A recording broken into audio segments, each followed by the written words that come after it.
చంద్రమోహన్ రెడ్డి అంకుపల్లికి వచ్చి ఒక మాట చెప్పేసిపోయాడు మీడియా సమావేశంలో, నేను బహిరంగ చర్చకు సిద్ధంగా ఉన్న పొదలకూరు అభివృద్ధి మీదనని.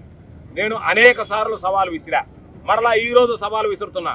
నీతి జాతి ఉంటే, నీ ఒంట్లో చీము నెత్తురు ప్రవహిస్తుంటే, నువ్వు మనిషి జన్మ అయితే, నీకు మరలా నువ్వు ఏ నోటితో అయితే పొదలకూరుకు సంబంధించినటువంటి మండల అభివృద్ధికి నువ్వు సిద్ధమా అన్నావో, నేను చెప్తున్నా మండల అభివృద్ధికి సంబంధించి ప్రతి గ్రామానికి పోదాం. ఈ రోజు నేను నిలబడి మాట్లాడుతున్నటువంటి ఈ పొదలకూరు బస్ స్టాండ్తో సహా ఎక్కడన్నా ఈ ప్రాంతంలో అభివృద్ధి జరిగిందంటే అది మా హయాంలో వైఎస్ఆర్ కాంగ్రెస్ పార్టీలో ఉన్నటువంటి అధికార పార్టీలో శాసనసభ్యుడిగా, జిల్లా పరిషత్ చైర్మన్గా జరిగింది తప్ప, నీ హయాంలో జరిగింది ఏదన్నా ఉంటే ఎక్కడన్నా ఉన్నటువంటి తిప్పలు కరిగిపోతున్నాయి, ఉన్నటువంటి లేఅవుట్ల దగ్గర డబ్బులు గుంజుకుంటున్నావు. ఎంతోమంది శాసనసభ్యులు పనిచేశారు ఈ ప్రాంతానికి. ఎవడైనా లేఅవుట్ల దగ్గర డబ్బులు తీసుకునేటువంటి పరిస్థితి ఉందా? లేఅవుట్లు అమ్ముకున్నటువంటి పరిస్థితి ఉందా? ప్రభుత్వ స్థలాలు దోచుకునేటువంటి పరిస్థితి ఉందా? కాబట్టి నువ్వు అభివృద్ధిని గురించి మాట్లాడేటువంటి అంటే దెయ్యాలు వేదాలు వల్లించినట్టుగా ఉంటాయి. కాబట్టి నీకు మరలా చెప్తున్నా, ఎవడో చెంచాలను బలిపించడం, ఎవరో అధికారులు బలిపించడం కాదు. అధికారులు ఎప్పుడు వస్తారు? రేపు ప్రభుత్వం మారిన వెంటనే మిమ్మల్ని ఏసీబీ పిలుస్తుంది, విజిలెన్స్ పిలుస్తుంది, ఇరిగేషన్ మీద జరిగినటువంటి అవకతవకల దగ్గర నుంచి మైనింగ్ లో జరిగినటువంటి అవకతవకలన్నీ విచారిస్తుంది. ఏం తొందరపడబడలే. ఎక్కడైనా ఈ ప్రాంతానికి సంబంధించి రైతులను అడ్డుపెట్టి దోచుకున్నటువంటి వ్యక్తులు ఎవరు లేరు. పనులు చేయకుండానే ఈరోజు ఎవరైనా రైతులు నోట్లో వస్తున్నారు సోమిరెడ్డిని. ఆ రోజు ఆ కనుపూరు కాలువకు సంబంధించి ఒక దోతలు పంపించి ఈ పక్కకి ఆ పక్కకి మట్టి పంపించి వెళ్ళిపోవడం తప్ప ఎక్కడన్నా తీసినటువంటి తట్ట మట్టిని బయట వేసినటువంటి పరిస్థితులు ఉందా?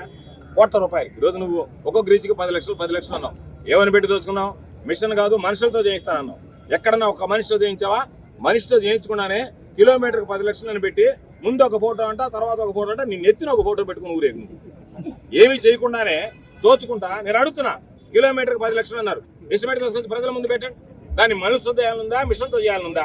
మనుషులతో చేయాల్సిందా? మనుషులతో చేశారా? పనులు మీరు మిషన్తో చేశారా? ఎన్ని దేనికి బహిరంగ చర్చ అన్నావు? రా, నువ్వు బహిరంగ చర్చకి నువ్వు ఉన్నటువంటి ఎస్టిమేట్స్ తీసుకుని రా.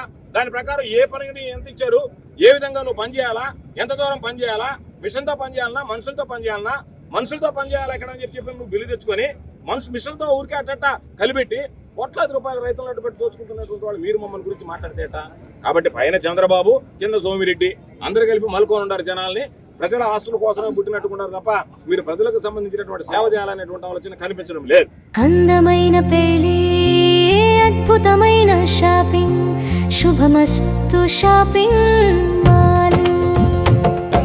సంబరాల పెళ్లి, సంతోషమైన షాపింగ్, శుభమస్తు షాపింగ్ మాల్. ఇంట్లో పెళ్లి అంటే ఆనందం, సంబరం, ఇంకా చాలా షాపింగ్. వధువు పట్టు చీరల నుండి వరుడు షర్వాణీల వరకు, అమ్మా నాన్నల డ్రెస్సుల నుండి పిల్లల ఫ్యాషన్ వరకు, పెళ్లికి కావలసిన ప్రతి ఒక్కరి డ్రెస్సులు ఒకే చోట మన శుభమస్తు షాపింగ్ మాల్ లో. ట్రెడిషనల్ అండ్ మోడర్న్ కలెక్షన్స్, ఇలా మొత్తం ఫ్యామిలీ కోసం.